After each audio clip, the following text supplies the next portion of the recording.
Hello brilliant students, this time we are doing for class 8th chapter squares and square roots और इसका ये ट्राइदीज है page number 95 के ऊपर। क्या है इसमें, let us see. Express the following as the sum of two consecutive integers. कोई भी परफेक्ट स्क्वायर नंबर होगा, जैसे कि 21 स्क्वायर है या 13 स्क्वायर है, कोई भी, उसको दो कंसेक्यूटिव मतलब जो एक के बाद तुरंत आए, उसके बीच में कोई गैप ना आए, जैसे कि 12 13 है, ये कंसेक्यूटिव इंटीजर्स है। 13 14 या फिर 15 16 या फिर 100 101 है ना, ये वाले नंबर्स इनको कहते हैं कंसेक्यूटिव। और इंटीजर्स कोई भी हो, 1 2 3 4 5 या -1 -2 -3। तो यहाँ पर ये कह रखा है कि हमें 21 का स्क्वायर दो कंसेक्यूटिव इंटीजर्स के सम के रूप में दिखाना है। इसके लिए स्ट्रेटजी है वो फॉलो करनी होगी। कैसे, लेट अस सी।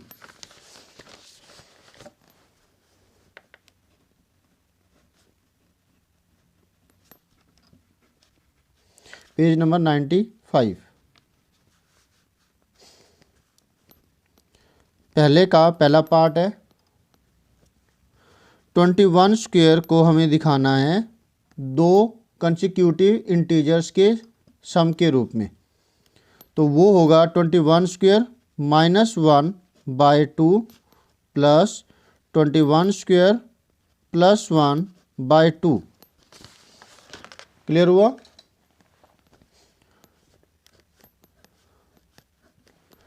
आप इस ब्रैकेट को सॉल्व करेंगे और इस ब्रैकेट को सॉल्व करेंगे और आपका आंसर आ जाएगा। क्लियर है?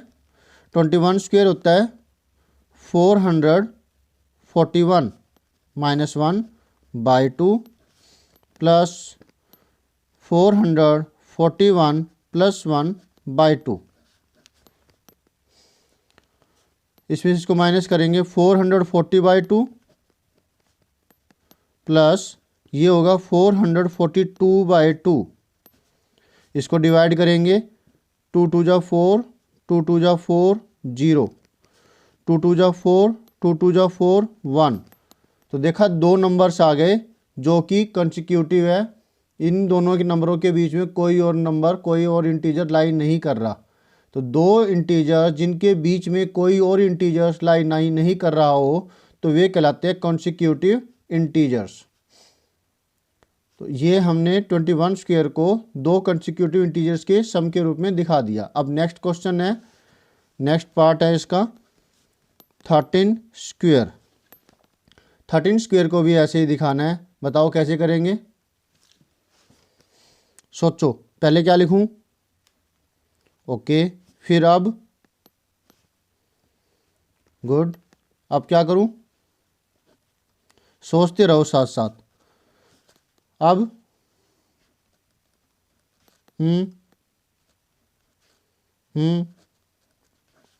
ओके, ठीक है। 13 स्क्वायर होता है 169 -1/2, 161 +1/2।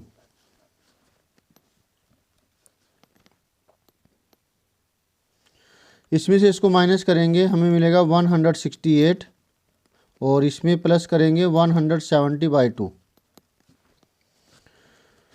168 को 2 से डिवाइड करेंगे तो 2 8 जा 16, 8 बचा, 2 4 जा 8 और यहाँ पर 85 आना चाहिए। फिर 2 8 जा 16, 1 0 10, 2 5 जा 10, 84 + 85 डन। नेक्स्ट नंबर हमारे पास है 11 स्क्वायर। अब वीडियो स्टॉप करके आप इसे खुद कीजिए, वो आपके लिए ज़्यादा बेनिफिशियल होगा। और ऐसे ही आप अपनी तरफ से कोई भी नंबर लेकर के उसको निकालिए दो कंसेक्यूटिव इंटीजर्स के सम के रूप में, तो वो आपके लिए बेनिफिशियल होगा। ओके, और अगर नहीं आ रहा हो तो आप ये वीडियो आगे कंटिन्यू कीजिए। 11 स्क्वायर माइनस 1 बाई 2 और इसको लिखेंगे 11 square plus 1 by 2। 121 minus 1 by 2, 121 plus 1 by 2। 121 minus 1 होता है 120 बाई 2 और ये 122 बाई 2। 120 बाई 2 होता है 60, 2 6 जा 12, 0 बचा, 0 का 0 आ गया, 2 6 जा 12 और 2 जो है 1 पे जाता है तो 60 plus 61। Now the fourth part 19 square, 19 square minus 1 by 2 plus 19 square plus 1 by 2। 19 square कितना होगा? 19 9 जार 171, 17, 19 1 जार 19, 19 7 26 36, 361 बाई 2 माइनस 1 आएगा इधर। और अगले में 361 प्लस 1 बाई 2। आपकी टेबल अच्छी है या नहीं? चलो बताओ। यहाँ प्रैक्टिस के लिए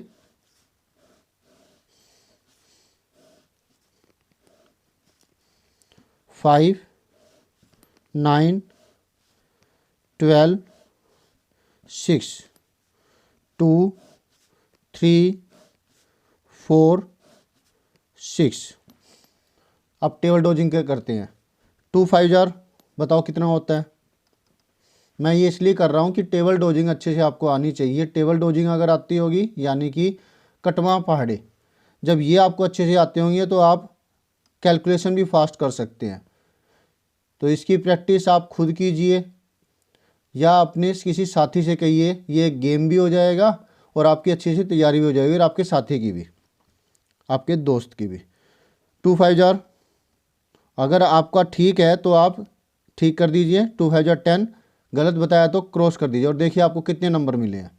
2 9 जार 18, 12 2 जार 24, 2 6 जार 13, गलत, 12 होता है। 5 3 जार 20, गलत, 5 टेबल नहीं आती। 5 3 jar 15, 3 9 jar 27, right. 12 3 jar 36, good. 6 3 jar 19, गलत। 6 3 जार 18 एंड सो ऑन। इस तरीके से कीजिए और फिर देखिए आपको कितने मार्क्स मिले हैं। टेबल डोजिंग ज़रूरी है आपकी कैलकुलेशन फास्ट करने के लिए। ओके, आप कंटिन्यू कीजिएगा। वीडियो ख़त्म होने के बाद प्रैक्टिस कीजिए अपनी इस तरीके से। अब 361 माइनस 1 बाई 2, 360 बाई 2, 362 बाई 2, ये आया 180 और ये आया 181। ठीक है, अगर आप इसको प्लस करेंगे तो आपको 361 मिलेगा। ठीक है, तो हमने देखो 19 स्क्वायर को दो कंसेक्यूटिव इंटीजर्स के सम के रूप में निकाला। इसी तरीके से 21 स्क्वायर का किया और यहाँ 13 स्क्वायर का किया, फिर 11 स्क्वायर का एंड 19 स्क्वायर का। अब सेकंड क्वेश्चन है, do you think the reverse is also true? क्या आपको लगता है कि जो इसका रिवर्स है वो भी सही है, सच है कि एक स्क्वायर नंबर को दो कंसेक्यूटिव इंटीजर्स के सम के रूप में निकाल दिया तो क्या दो कंसेक्यूटिव नंबर्स का सम हमेशा ही एक परफेक्ट स्क्वायर नंबर आएगा? ऐसा नहीं है। Is the sum of the any two consecutive positive integers is perfect square number. यही कि भाई क्या दो कंसेक्यूटिव इंटीजर्स पॉजिटिव इंटीजर्स को अगर जब हम प्लस करें तो क्या वो एक परफेक्ट स्क्वायर नंबर होगा? Give example to support your answer. तो इसके लिए हम लिखेंगे no. Sum of two consecutive positive integers is not a perfect square. For example 30 ले लिया, दूसरा 31 ले लिया, क्या आया दोनों को प्लस करके 61। अब आपको पता है 61 जो है 7 स्क्वायर और 8 स्क्वायर के बीच में लाई करता है। 7 स्क्वायर कितना होता है 49 और 8 स्क्वायर 64। तो ये 61 एक परफेक्ट स्क्वायर नंबर नहीं है, क्योंकि इन दो के बीच में कोई और परफेक्ट स्क्वायर नंबर होगा ही नहीं 7 स्क्वायर और 8 स्क्वायर के बीच में। और अगर आप इसको देखना चाहो तो प्राइम फैक्टराइजेशन करके देखो तो भी नहीं आएगा, रिपीटेड सब्ट्रैक्शन मेथड से करके देखो तो भी नहीं आएगा। तो इसका मतलब ये है कि ये स्टेटमेंट कि किसी भी दो पॉजिटिव कॉन्सिक्यूटिव इंटीजर्स को सम करो तो उसका जो सम है वो ज़रूरी नहीं कि वो एक परफेक्ट स्क्वायर नंबर आएगा, तो वो जो इसका रिवर्स है। ओके, कुछ एक और एग्जांपल लिखना चाहो तो जैसे छोटा सा एग्जांपल ले लेते हैं, ज़्यादा बड़ा ना ले करके। 4 + 5 नहीं लेंगे क्योंकि 9 होता है, 5 + 6 लेके देखते हैं। 5 + 6 कॉन्सिक्यूटिव नंबर है, इन दोनों के बीच में कोई नंबर लाइन नहीं कर रहा। 11 जो कि एक विच इज नॉट अ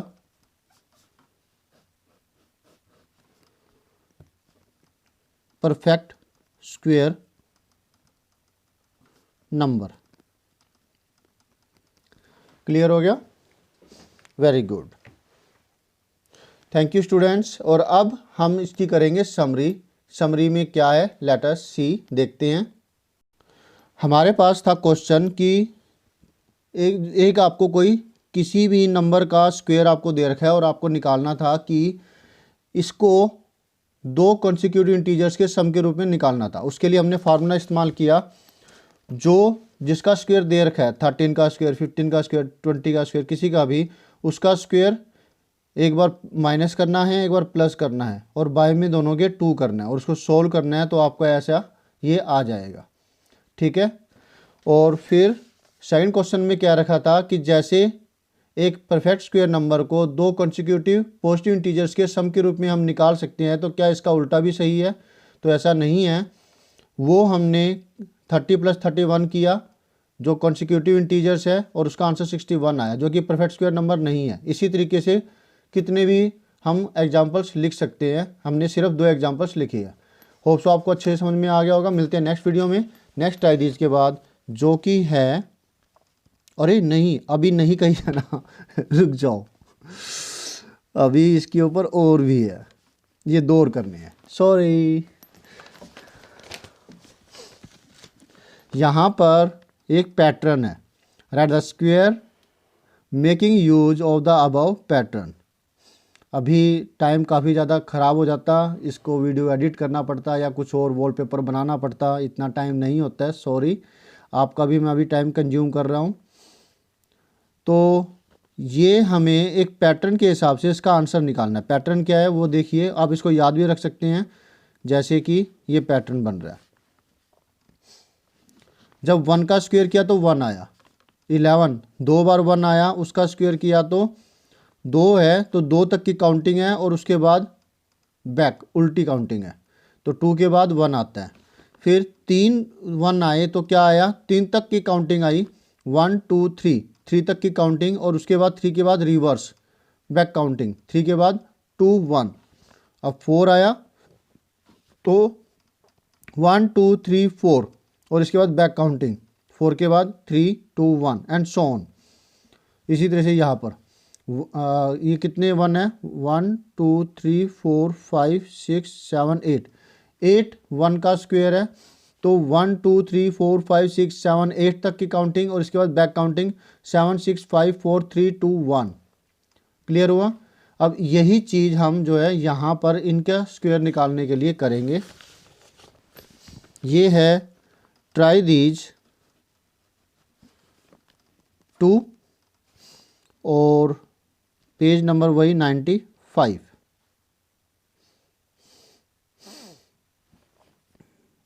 इसमें कितने 1 हैं? 1 2 3 4 5 6 6 1 2 3 4 5 6। इसका स्क्वायर निकालना है पैटर्न के हिसाब से। तो 6 है तो 6 तक की काउंटिंग होगी, 1 2 3 4 5 6 और इसके बाद बैक 5 4 3 2 1। ये हुआ इसका आंसर। क्लियर है ना, आसान है, पैटर्न समझ में आ गया तो और नेक्स्ट जो हमारे पास नंबर है 1 2 3 4 5 6 7 7 11 है, सॉरी 7 1 है। 1 2 3 4 5 6 7 स्क्वायर, तो 7 तक की काउंटिंग होगी। यहाँ 6 तक की हुई थी, यहाँ 7 तक की लेनी है। 1 2 3 4 5 6 एंड 7। अब इसकी बैक काउंटिंग 7 के बाद कौन आता है? पहले 6 फिर 5 फिर 4 फिर 3 फिर 2 फिर 1। ये उल्टी काउंटिंग चल रही है, ये इसका आंसर होगा। तो देखा, इतने बड़े नंबर का स्क्वायर हमने कितनी चुटकियों में निकाल दिया, क्योंकि ये एक ट्रिक है, पैटर्न बनाती है इस तरीके से। ऐसे ही एक पैटर्न यहाँ पर भी है। 7 स्क्वायर करें हम तो 49 आता है। 67 का स्क्वायर करें तो 4489 आता है। 667 का स्क्वायर करें तो फिर 444889 आता है। क्लियर हुआ आपको? Very good. तो क्या पैटर्न बन रहा है भाई? एक तो ये है कि लास्ट में सबके 7 है और उससे पहले कोई नंबर है, तो पहले के केस में तो कोई नहीं आया, लेकिन उसके बाद कोई भी है तो वो 6 है, तो 49 हुआ। उसके बाद जैसे कि 7 है, 7 में क्या हो रहा है?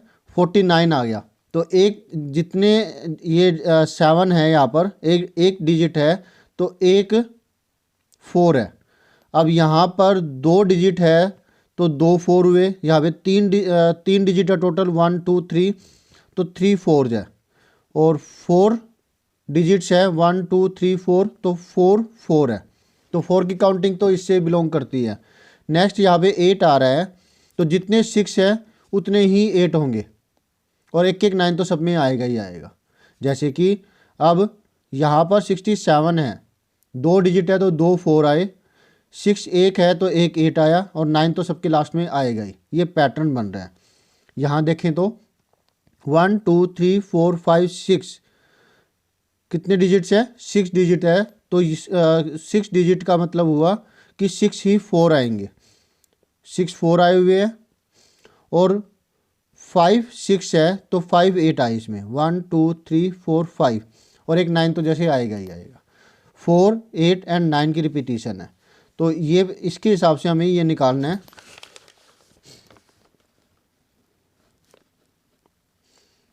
Try this 3 page 95। हमारे पास है 1 3 एंड 3 6 1 7, 1 2 3 4 5 6 एंड 7। यहाँ पर कितने थे? यहाँ पे 5 6 थे, यहाँ पे 6 6 है और एक 7 है। तो टोटल कितने डिजिट्स हो गए? 7 डिजिट्स हो गए, तो 7 4 आएंगे।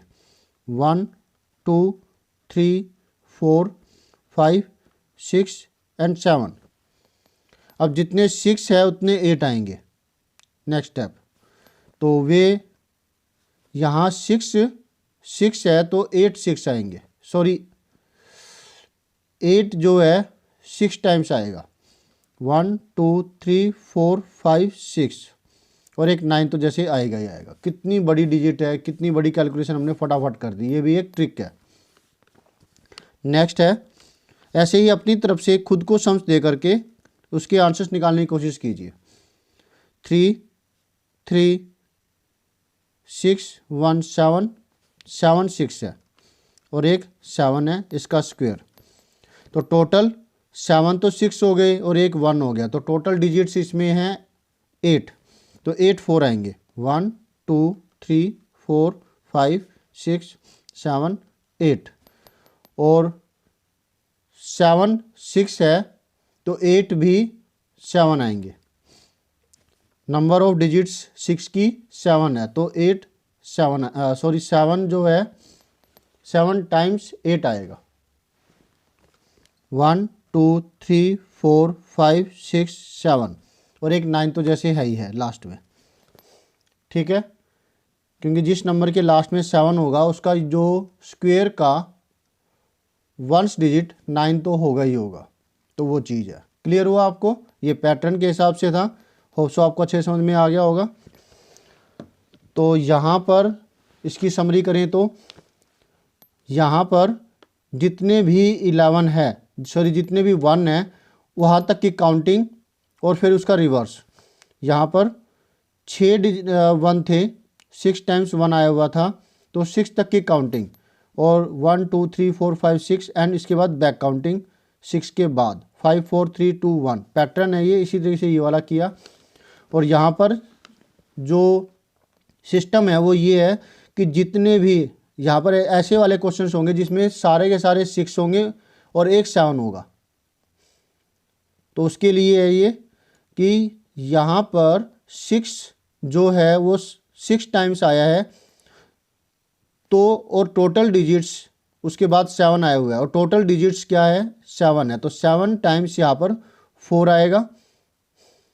जितने 6 है उतने 8 आएंगे। 6 यहाँ 6 टाइम्स आया है तो 8 6 टाइम्स आएगा और एक 9 लास्ट में। इसी तरीके से ये पैटर्न है, ठीक है। बाय, मिलते हैं नेक्स्ट वीडियो में नेक्स्ट आइडियाज़ के साथ, जो कि है पेज नंबर यहाँ पर 97 पर। Okay, bye.